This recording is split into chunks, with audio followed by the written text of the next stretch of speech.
ಮಂಚೇನಹಳ್ಳಿ ತಾಲೂಕಿನ ಮಿಣಕನಗುರ್ಕಿ ಸರ್ಕಾರಿ ಶಾಲೆಯ ಅಮೃತ ಮಹೋತ್ಸವ ಅದ್ದೂರಿಯಾಗಿ ನೆರವೇರಿತು. ಕಾರ್ಯಕ್ರಮದಲ್ಲಿ ಶಾಲೆಯ ಹಳೆಯ ವಿದ್ಯಾರ್ಥಿಗಳು, ಶಿಕ್ಷಕರು, ತಹಸೀಲ್ದಾರ್, ಬಿಗ್ ಬಾಸ್ ವಿನ್ನರ್ ಪ್ರಥಮ್, ಕನ್ನಡ ಚಿತ್ರರಂಗದ ನಟ ನಟಿಯರು ಆಗಮಿಸಿ ಕಾರ್ಯಕ್ರಮಕ್ಕೆ ಚಾಲನೆ ನೀಡಿದರು. ಈ ವೇಳೆ ಮಾತನಾಡಿದ ತಹಸೀಲ್ದಾರ್ ದೀಪ್ತಿ ಅವರು, ಕನ್ನಡ ಕಲಿತು ಕನ್ನಡ ಶಾಲೆ ಬೆಳೆಸುವ ಕಾರ್ಯಕ್ರಮಗಳು ಹೆಚ್ಚಾಗಿ ನಡೆಯಬೇಕು ಎಂದರು. ಗ್ರಾಮೀಣ ಮಕ್ಕಳು ಶಿಕ್ಷಣ ಬಿಡದೆ ಆಸಕ್ತಿ ಇರುವ ಕ್ಷೇತ್ರದಲ್ಲಿ ಗುರುತಿಸಿಕೊಳ್ಳುವ ಕೆಲಸ ಮಾಡುವಂತೆ ವಿದ್ಯಾರ್ಥಿಗಳಿಗೆ ಕರೆ ನೀಡಿದರು.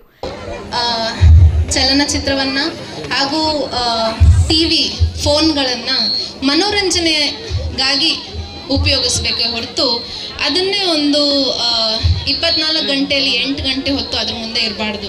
ಪೋಷಕರಲ್ಲಿ ಹಾಗೂ ಮಕ್ಕಳಲ್ಲಿ ವಿನಂತಿ ಮಾಡೋದೇನೆಂದರೆ, ದಯವಿಟ್ಟು ಶಿಕ್ಷಣವನ್ನು ಕೈ ಬಿಡಬೇಡಿ. ಜೀವನ ಪೂರ್ತಿ ಯಾವುದಾನ ಒಂದು ಪುಸ್ತಕ ಅಥವಾ ಯಾವುದಾನ ಒಂದು ಹವ್ಯಾಸ ಇಟ್ಕೊಂಡು, ಹಳೆಗನ್ನಡದ್ದು ಪೆಣ್ಣಲ್ಲವೇ ತಮ್ಮನ್ನೆಲ್ಲ ಪಡೆದ ತಾಯಿ, ಪೆಣ್ಣಲ್ಲವೇ ಪೊರೆದವಳು, ಪೆಣ್ಣು ಪೆಣ್ಣೆಂದೇತಕ್ಕೆ ಬೀಳುಗಳವರು, ಕಣ್ಣು ಕಾಣದ ಗಾವಿಲರು ಅಂತ. ಅಂದರೆ ಎಲ್ಲದಕ್ಕೂ ಹೆಣ್ಣೆ ಹೊತ್ತದು, ಹೆಣ್ಣೆ ನಮಗೆ ಜನ್ಮ ನೀಡೋದು. ಆದರೆ ಕೊನೆಗೆ ಹೆಣ್ಣಿಗೆ ಸ್ಥಾನ ಇಲ್ಲ, ಮಾನ ಇಲ್ಲ, ಗೌರವವಿಲ್ಲ.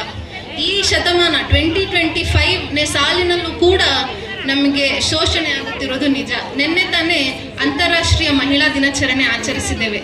ಆದರೆ ಇದರಲ್ಲಿ ಎಷ್ಟು ಜನಕ್ಕೆ ಗೊತ್ತು ಹೆಂಗೆ ಸಮಾನತೆ ಮೇಂಟೈನ್ ಮಾಡಬೇಕು, ಸಮಾನತೆ ಕೊಡಬೇಕು ಅಂತ. ಬಿಗ್ ಬಾಸ್ ವಿನ್ನರ್ ಪ್ರಥಮ್ ಮಾತನಾಡಿ, ಈ ಶಾಲೆಯ ಹಿರಿಯ ವಿದ್ಯಾರ್ಥಿಗಳು ಹಾಗೂ ಶಿಕ್ಷಕರು 75ನೇ ವರ್ಷದ ಅಮೃತ ಮಹೋತ್ಸವ ಆಚರಿಸುತ್ತಿರುವುದು ಖುಷಿಯಾಗಿದೆ.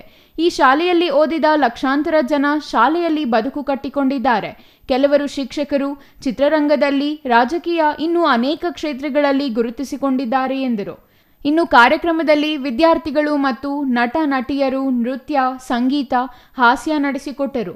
ಹಳೆಯ ಶಿಕ್ಷಕರನ್ನು ಮತ್ತು ಹಿರಿಯ ವಿದ್ಯಾರ್ಥಿಗಳು, ಶಾಲೆಯಲ್ಲಿ ವಿವಿಧ ಕ್ಷೇತ್ರಗಳಲ್ಲಿ ಸಾಧನೆ ಮಾಡಿದವರಿಗೆ ಸನ್ಮಾನಿಸಲಾಯಿತು. ಈ ಸಂದರ್ಭದಲ್ಲಿ ಶಾಲೆಯ ಹಳೆಯ ವಿದ್ಯಾರ್ಥಿಗಳಾದ ಮಧುಕುಮಾರ್, ಕಾಂತರಾಜು, ಗೋವಿಂದ, ಶರದಾಚಾರಿ ಮುಂತಾದವರು ಪಾಲ್ಗೊಂಡಿದ್ದರು. Shashikiran S, CTV news, Manchenahalli.